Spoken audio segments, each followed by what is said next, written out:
Male African elephants are the largest surviving terrestrial animals and can reach a height of 4 meters or 13 feet and weigh 7,000 kg or 15,000 pound.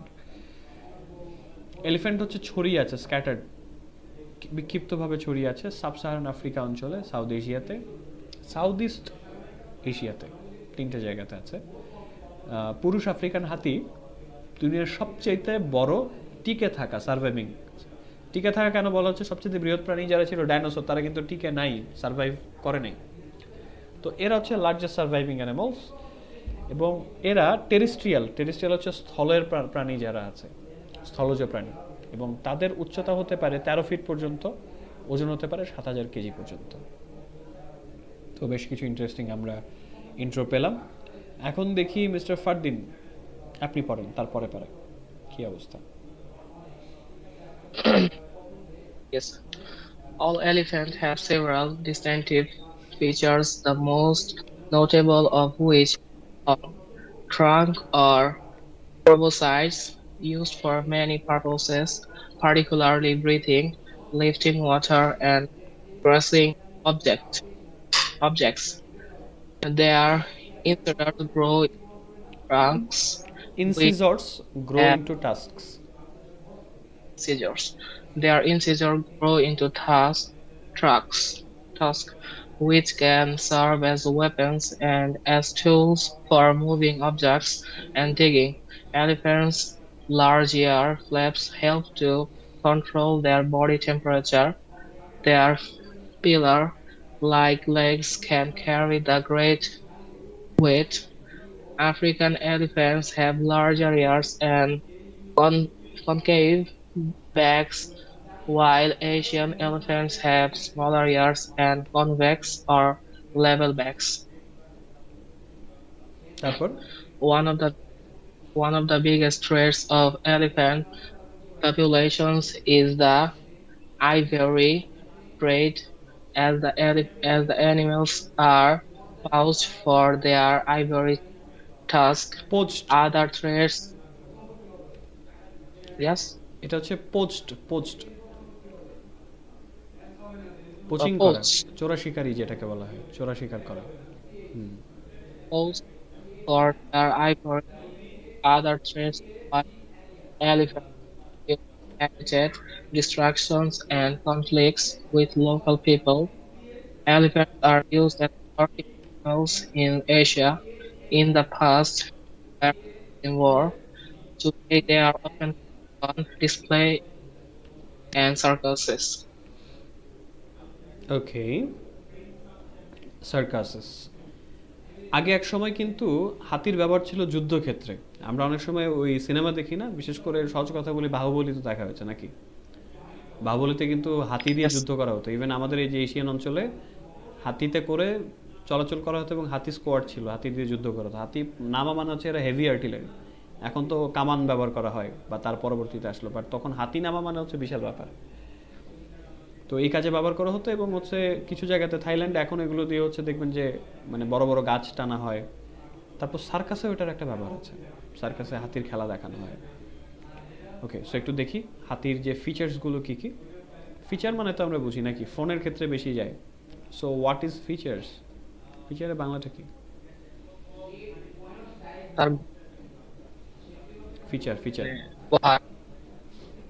Feature হচ্ছে বৈশিষ্ট্য। হাতির বৈশিষ্ট্যগুলো কি? Distinctive মানে হচ্ছে স্বতন্ত্র, কোন জিনিসগুলো অন্যান্য প্রাণীর সাথে তার আলাদা, যেগুলো হচ্ছে যার মধ্যে সবচেয়ে নোটেবল, উল্লেখযোগ্য হচ্ছে যে একটা long trunk or proboscis. Trunk হচ্ছে হাতির সুর, হাতির যে সুরটা, এটা হচ্ছে কিন্তু একটা ইউনিক জিনিস, বৈশিষ্ট্য। এগুলো অনেক কাজে লাগে, বিশেষ করে নিঃশ্বাস নেওয়া, পানি তোলা। হাতি কিন্তু ওটা দিয়ে পানিও টানে, পানি খায় ওটা দিয়ে, পানি পান করে। অথবা গ্রাস্পিং অবজেক্ট, ওটা দিয়ে কিন্তু গ্রাস্প করা হচ্ছে ওই যে থাবা দিয়ে ধরি না আমরা হাত দিয়ে, হাতির তো আর হচ্ছে হাত নাই, তার পা হচ্ছে একদম রাউন্ড সমান, দেখেছেন হাতির পা? তো ওর তো ধরতে হবে, ও যদি কিছু একটা ধরতে যাও সুর দিয়ে পেঁচিয়ে ধরতে হয়, এই কাজে ব্যবহার করা হয়। তাদের যে ইনসিজর হচ্ছে দুপাশের এক চোখা চোখা দাঁত থাকে না, মানুষেরও কিন্তু আছে, মানুষের কিন্তু দুই পাশে দুটো দাঁত আছে একদম তীক্ষ্ণ, খেয়াল করেছেন? দাঁতগুলোর কিন্তু Yes. আলাদা আলাদা নাম আছে, সেগুলোকে বলে ইনসিজর। হাতির ইনসিজর গুলো লম্বা হয়ে টাস্ক হয়, ওই যেটা বলে হাতির দাঁত, এবং এগুলো তাদের হচ্ছে মানে অস্ত্র হিসেবে কাজ করে, অথবা কোনো জিনিসকে সরানোর কাজেও কাজে লাগে, অথবা মাটি খুঁড়তেও বা গর্ত করতেও কাজে লাগে। এটা দিয়ে তারা অনেকগুলো কাজ করে। Elephants large year flaps help to control there body temperature. হাতির কান কিন্তু বিশাল, এগুলো হচ্ছে অনেকটা ফ্ল্যাপের মতো। ফ্ল্যাপ হচ্ছে আপনারা ঢাকনার মতো যদি বলি, তো এটা ওই রকম টাইপের, এবং এটা কাজ করে কি তাদের শরীরের যে টেম্পারেচার সেটা কমাতে সাহায্য করে। এখন কিভাবে? হাতির কান তো একটা কি বলে এটাকে, পাখার মতো না, সো ইট ক্যান হেল্প। এবং তাদের যে পিলারের মতো পা, সেটা তাদের যে বিশাল ওজন, এই 7,000 কেজি ওজনটা ক্যারি করতে সাহায্য করে। আফ্রিকান হাতির কানগুলো অনেক বড়, এবং তাদের পিঠগুলো হচ্ছে কনকেভ। কনকেভ শব্দটা চেনা চেনা লাগছে? ফিজিক্স পড়ে এসেছেন কে কে? সায়েন্স ছিল কার? তো সেটা আমার ছিল। লেন্সের অধ্যায়টা মনে আছে? আলোতে পড়েছিলেন concave lens, convex lens. Lens থাকার কথা, লেন্স চ্যাপ্টারটা বাদ দেওয়া হয়নি। কনকেভ মানে হচ্ছে আমাদের ভেতরের দিকে বাঁকানো। চশমার আচ্ছা কাজ দেখবেন, দুই ধরনের কাজ আছে চশমা, একটা হচ্ছে কনকেভ, ভেতরের দিকে বাঁকানো, হাতির পিঠটা কিছু আছে ভেতরের দিকে বাঁকানো আফ্রিকান গুলোর, আর কনভেক্স হচ্ছে বাইরের দিকে, মানে একটু উঁচু। ঠিক আছে, সো আফ্রিকান হাতির হচ্ছে ভেতরের দিকে পিঠটা একটু ডাবানো, এবং এশিয়ান এলিফ্যান্টের হচ্ছে কান ছোট, এবং হচ্ছে হয় পিঠটা সমান থাকে, না হলে বাইরের দিকে উঁচু থাকে। One of the biggest threats to elephant populations is the ivory trade, as the animals are poached for their ivory tusks. Other threats to wild elephants include habitat destruction and conflicts with local people. Elephants are used as working animals in the Asia. In the past, they were used in war. Today, they are often put on display in zoos and circuses. তো হাতির জনগোষ্ঠীর জন্য সবচেয়ে বড় থ্রেডগুলোর মধ্যে একটা হচ্ছে ivory trade, হাতির দাঁতের যে ব্যবসা। হাতির দাঁতের কিন্তু প্রচুর দাম, দাঁতের জন্য হাতি মেরে ফেলা হয়, এই যেটাই পরের লাইনে বলা আছে। যেহেতু প্রাণীগুলোকে পোচ করা হয়, পোচ মানে হচ্ছে পোচিং করা, হচ্ছে ওই যে লুকিয়ে, হাতি শিকার করা তো নিষেধ, তাই না, সংরক্ষিত প্রাণী। ওই লুকিয়ে চোরা শিকারীরা যারা আছে, পোচার যারা আছে, তারা এটাকে মারে এই দাঁতের জন্য। অন্যান্য থ্রেড যেগুলো আছে জঙ্গলি হাতির জন্য, তার মধ্যে রয়েছে হ্যাবিটেট ডিস্ট্রাকশন, মানে তাদের যে থাকার জায়গাটা, এটা হচ্ছে হ্যাবিটেট, সেটা ধ্বংস হয়ে যাচ্ছে। কিভাবে? মানুষ বন জঙ্গল কেটে তখন তাদের বসতি স্থাপন বা ক্ষেত খামার করছে না, পাহাড়ি অঞ্চলে গেলে দেখবেন কিন্তু এই ঝামেলাটা আছে। হাতি কি করে? লোকালয়ে চলে আসে, এই যে কনফ্লিক্ট তৈরি হয়, তখন স্থানীয় লোকদের সাথে সংঘর্ষ তৈরি হয়। কয়েক বছর আগে একটা নিউজ পড়েছিলেন আপনারা, যে ওই বৈদ্যুতিক ফাঁদ দিয়ে হাতি মারা হচ্ছিল ক্ষেতের চারপাশে ইলেকট্রিফাইড তার দিয়ে। এটা এখনো আছে স্যার, ওই যে ইয়েতে জামালপুর নেত্রকোনার এদিকে। মজার বিষয় শোনেন, নিউজটা আমার চোখে কেন আসলো, এটা তো রেগুলার দেখি, যে ওই জায়গায় কারেন্ট নেই ভালো মতো, কিন্তু মানুষজন জেনারেটর দিয়ে ফাঁদ পাতে হাতিকে মারার জন্য, মানে হাতি যাতে ফসল নষ্ট করতে না পারে, বোঝেন অবস্থা। একটা হাতিকে মেরে ফেলার জন্য টাকা খরচ করে, নিজের ঘরে হয়তো লাইট নেই, কিন্তু হাতি মারার জন্য সে জেনারেটর চালাচ্ছে। এবং যেই একবার একটা হাতিকে মেরে ফেলার পরে হাতির পুরো গ্রুপ চলে এসেছিল, অ্যান্ড ফাইনালি হোয়াট হ্যাপেন, মানে বলে না যে আল্লাহর বিচার বলে একটা কথা আছে। কিছুদিন পরে হাতির দল কিন্তু ওইবার এসে আর কোনো হামলা করেনি, তারা কিছুদিন ওয়েট করেছে ওখানে, মানে রেগুলার আসতো। কিছুদিন পরে ওই জমির মালিক নিজে ভোরবেলা একদিন খেতে যাওয়ার সময় সে নিজেই হচ্ছে ওই ফাঁদের মধ্যে পা দিয়ে বিদ্যুৎ পৃষ্ঠ হয়ে মারা গেছে। চিন্তা করা যায়, যে ফাঁদ পাতলাম আরেকজনকে ইয়ে করার জন্য, ওখানে নিজেই শেষ।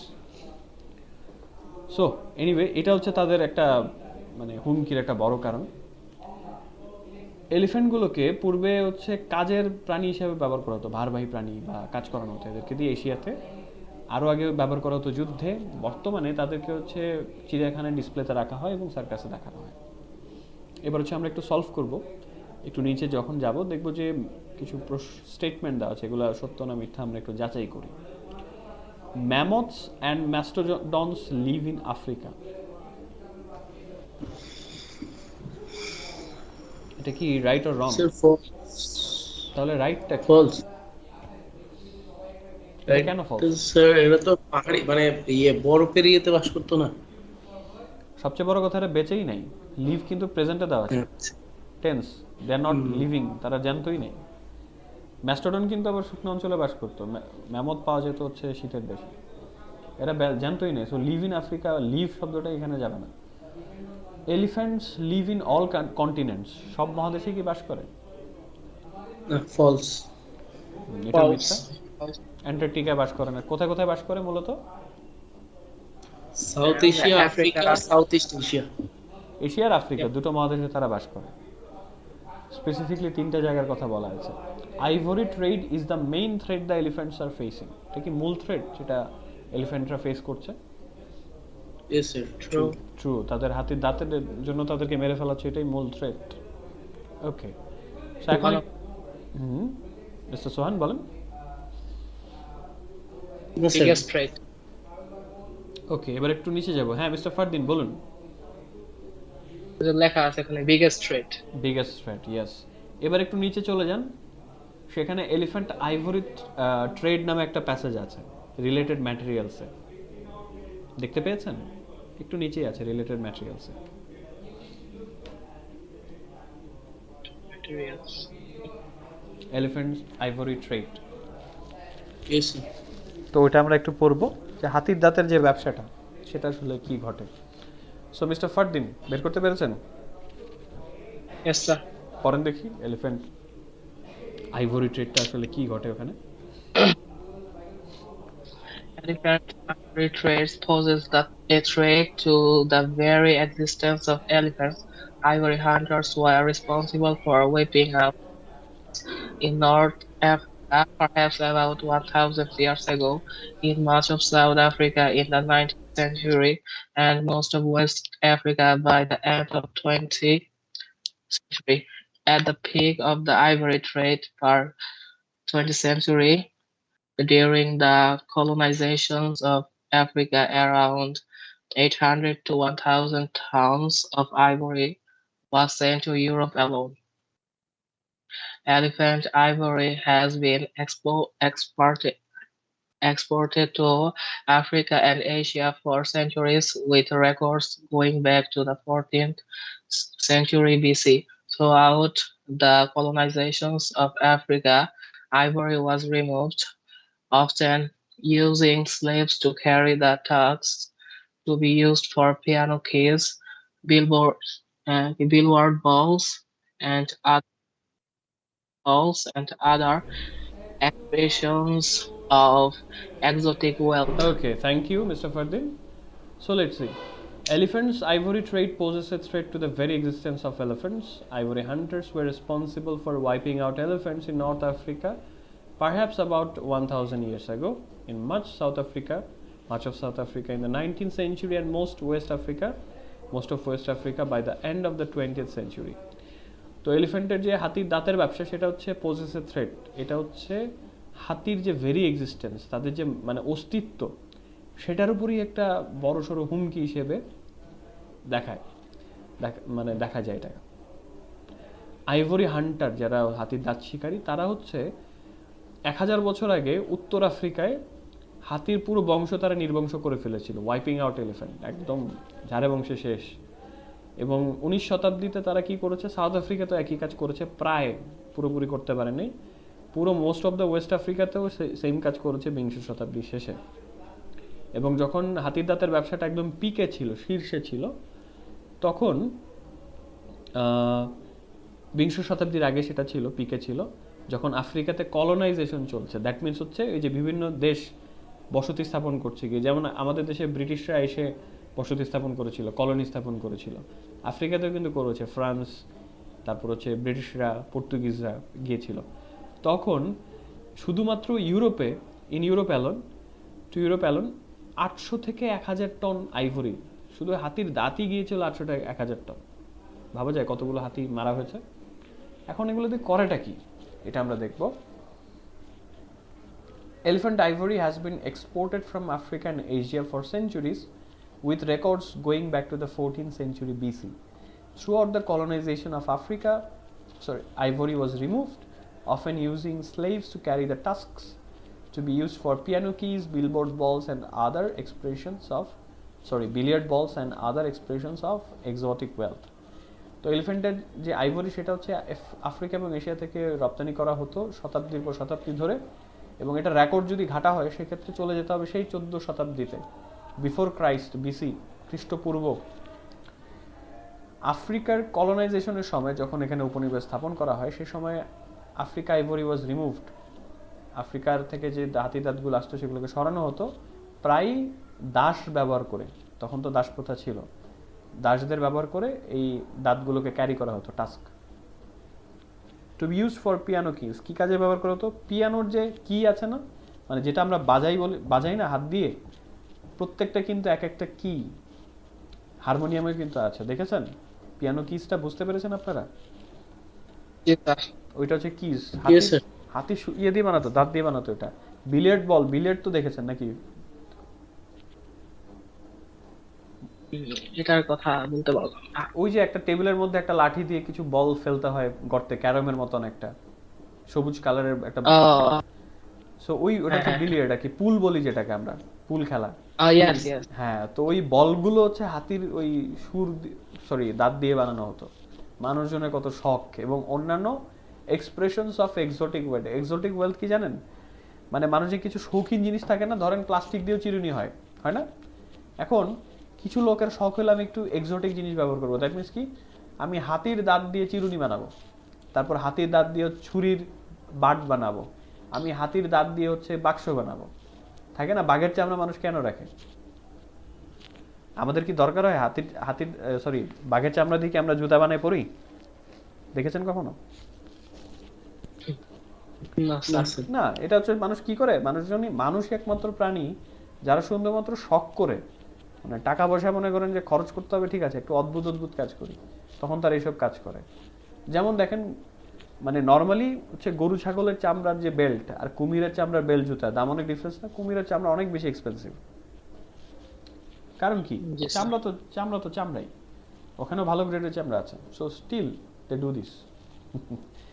ওকে, যেটা পাওয়াটা দুর্লভ সেটার কিন্তু দামও বেশি, এই কাজগুলো মানুষ করে। ওকে, তারপর কি ঘটলো দেখি, মিস্টার সোহান পড়েন। Although many ivory traders.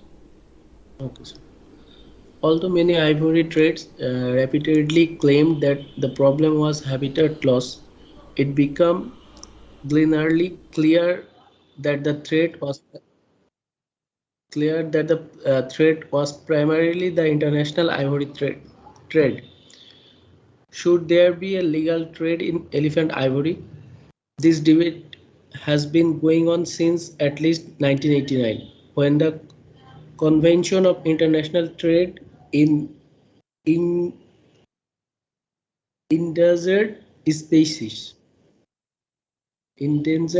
Species voted to ban in international trade in ivory after the furious wave of poaching in Africa and left hundreds of thousands of elephants butchered.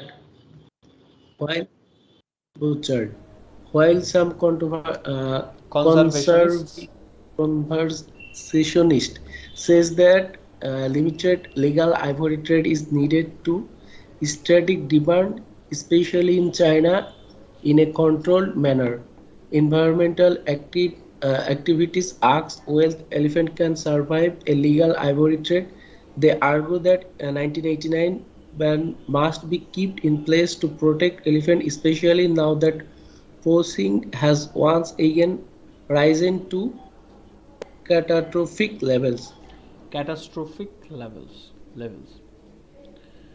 Alright, thank you. So let's see what we have. মজার বিষয় হচ্ছে এই যে যারা এই আইভরির business করে তাদেরও একটা গ্রুপ আছে। তো তারা কি করেছে, অনেক ivory traders, although many ivory traders repeatedly claim that the problem was habitat loss. তো তারা এটা দাবি করেছে, আইভরি যারা ব্যবসা করে তারা বলেছে আসলে হাতি মানে বিলীন হয়ে যাচ্ছে বা বিলুপ্ত হয়ে যাচ্ছে, এটা প্রধান কারণ হচ্ছে তাদের বাসস্থান ধ্বংস হয়ে যাচ্ছে। কিন্তু এটা গ্লেয়ারিংলি ক্লিয়ার, মানে এটা দিনের আলোর মতো স্পষ্ট। আলো কিছু থাকে না যে সকালবেলা ঘুম থেকে ওঠার পর যখন রোদটা চোখে লাগে চোখ জ্বলে ওঠে না, তো সত্যটা এতটাই তিক্ত এবং পরিষ্কার যে থ্রেডটা ওই ইন্টারন্যাশনাল আইভরি ট্রেড থেকে আসছে মূলত। Should there be a legal trade in elephant ivory? This debate has been going on since at least 1989, when the Convention on International Trade in Endangered Species voted to ban the international trade in ivory after a ferocious wave of poaching in Africa that left hundreds of thousands of elephants butchered. তো আসলে কি হাতির দাঁতের বৈধ ব্যবসা হওয়া উচিত? এই ডিবেট মানে কি? বিতর্কটা চলে আসছে হ্যাঁ অন্তত 1989 সাল থেকে, যখন CITES নামে একটা প্রতিষ্ঠান তারা ভোট দিল যে এই ব্যান করবে আন্তর্জাতিক ব্যবসাটা হাতির দাঁতের। এটা কখন হলো? ফেরোশিয়াস ওয়েভ অফ পোচিং, ফেরোশিয়াস মানে হিংস্র, এমন হিংস্র শিকার তারা করেছে, চোরা শিকারি করেছে যে হান্ড্রেডস অফ থাউজেন্ড মানে হাজার 1000 2000 না 100,000 200,000 মানে লাখ হাতি বুচার হয়েছে। বুচার হচ্ছে নৃশংসভাবে হত্যা হয়েছে। বুচার মানে আমরা কিন্তু একটা জানি কসাই, তাই না?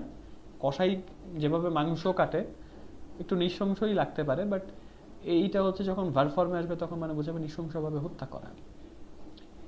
while some কনজারভেশনিস্ট হচ্ছে এরা হচ্ছে পরিবেশবাদীরা, হচ্ছে এনভায়রনমেন্টালিস্টের মতোই, এরা হচ্ছে সংরক্ষণবাদী, মানে তারা চায় যে হাতি সংরক্ষণ করে রাখা হোক ওই যে ন্যাশনাল পার্কের মতো জায়গাতে। তো তারা বলেন যে a limited illegal ivory trade is needed to satiate demand, especially in China.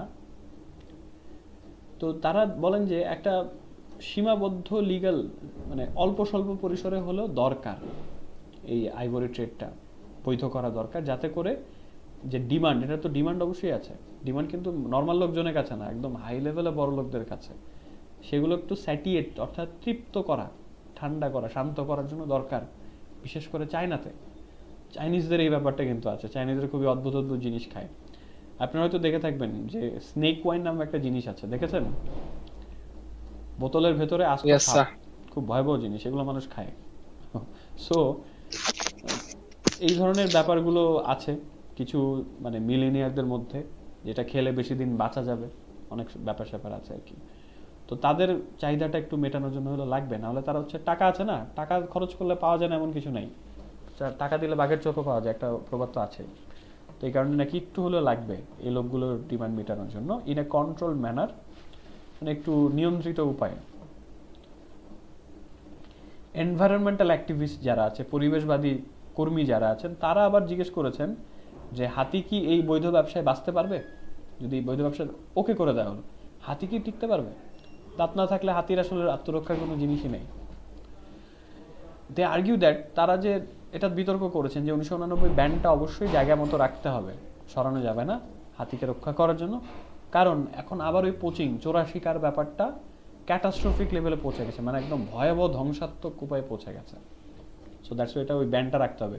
Ban রাখার পরেও হচ্ছে পোচিং চলছে, ব্যান উঠাই দিলে তো অবস্থা আরো খারাপ হয়ে যাবে। Okay, so mister Fardin and Mr. Sohan, have you understood the whole concept ivory trader? Yes sir. যে এটাকে মানে মানুষজন এক্সোটিক শখ, বড় লোকদের শখ, বিলিয়ার্ড বল, পিয়ানো কিজ এগুলো বানানোর জন্য, এবং এটার জন্য হচ্ছে মানুষ হাতি মেরে সাফ করে ফেলছে। ওকে, সো কিছু ট্রু ফলস গুলো দেখি। The peak of the ivory trade was in the 20th century. Ivory ব্যবসার শীর্ষে উঠেছিল বিংশ শতাব্দীতে, ঠিক সত্য? Yes sir. সত্য, শিওর? দেখেন এটা হচ্ছে pre 20th century, 20th century আগে, এট দ্য পিক। প্রি মানে হচ্ছে পূর্বে, বিংশ শতাব্দীর পূর্বে। এটা দেওয়া আছে, একটু খেয়াল করতে হবে। Elephants are mainly endangered by habitat loss, তারা বিলুপ্ত মানে বিপন্ন অবস্থায় আছে তাদের হ্যাবিটেট লসের কারণে। মূলত কি এটাই ঘটনা? এটা ফলস, কারণ এই স্টেটমেন্টটা কিন্তু দিয়েছে হাতির দাঁতের ব্যবসায়ীরা, এটা তো ভুল স্টেটমেন্ট, এটা ব্যবসায়ীদের দেওয়া statement. Poaching of elephants is still taking place in spite of the 1989 ban. Ban দেওয়ার পরেও এখনো পোচিং চলছে। ট্রু, হ্যাঁ, ক্যাটাস্ট্রফিক লেভেলে পৌঁছে গেছে already. So yes, that this are the things. So এই হচ্ছে মোটামুটি অবস্থা। এখন এই যে আমরা পড়লাম, হাতি নিয়ে পড়লাম এবং হাতির দাঁতের ব্যবসা নিয়েও পড়লাম, আপনাদের জন্য নেক্সট দিন যেটা কাজ থাকবে আমরা যেটা করি সেটা হচ্ছে দুটো প্যাসেজ থেকে আপনাদের যে শব্দগুলো মনে হচ্ছে নতুন সেগুলো একটু দেখে রাখবেন। অনেকগুলো নতুন শব্দ আমরা পেয়েছি, পোচিং, তারপর হচ্ছে এন্ডেঞ্জার, আরও যেগুলো আছে, এক্সটিংক্ট, কলোনাইজেশন। Yes. তো এগুলো দিয়ে আমরা শুধুমাত্র অর্থ জানলে কিন্তু আমাদের চলছে না, কারণ ব্যবহারটা জানতে হবে। So I am gonna ask you, একটা কুইজ থাকবে, অর্থ বলবেন, পাশাপাশি সেন্টেন্স মেক করবো, আমরা চেষ্টা করব। আর এলিফ্যান্ট এবং এলিফ্যান্টের আইভরি ট্রেড নিয়ে আমরা ডিসকাশন এবং প্রেজেন্টেশন রাখছি, ঠিক আছে? সো প্রিপেয়ার ইউর সেলফ, একটু পরে এটা নিয়ে জাস্ট কিছু ইনফরমেশন আপনারা শেয়ার করবেন এখানে as a presentation. So is it possible? হবে? পারবেন? Yes, sir. ওকে। আপনি তো স্যার আইডিয়া দিতে প্রেজেন্টেশনেরটা। আইডিয়া বলতে হচ্ছে প্রেজেন্টেশন জিনিসটা আসলে কি, আপনি কিছু তথ্যকে উপস্থাপন করবেন, তাই না? যেমন আমি এলিফ্যান্ট নিয়ে বললাম যে elephants are the largest living mammals on earth. It can be high as 13 feet and the weight can be 7,000 kg. Mainly there are two species of elephants, African and Asian elephants, and two which are extinct, mastodon and mammoths. Elephants are basically very large animals, so they have big ear flaps, they have tusks, and their distinct feature is they have a long trunk. Summary আকারে হ্যাঁ, summary আকারে just হচ্ছে আপনি present করবেন, যা যা জেনেছেন ওটাই জাস্ট বলবেন আমাদের সামনে, ঠিক আছে? That's it. ওকে, সো ঠিক আছে, thank you so much for joining here. I will be seeing you day after tomorrow. Till then take care of yourself and have a great time. স্যাটারডেতে দেখা হচ্ছে, so have a great weekend. আপনাদের উইকেন্ডটা ভালো কাটুক, ভালো থাকবেন সবাই। Yes. Good night. Sir, assalamu alaikum. ওয়ালাইকুম Good আসসালাম। night.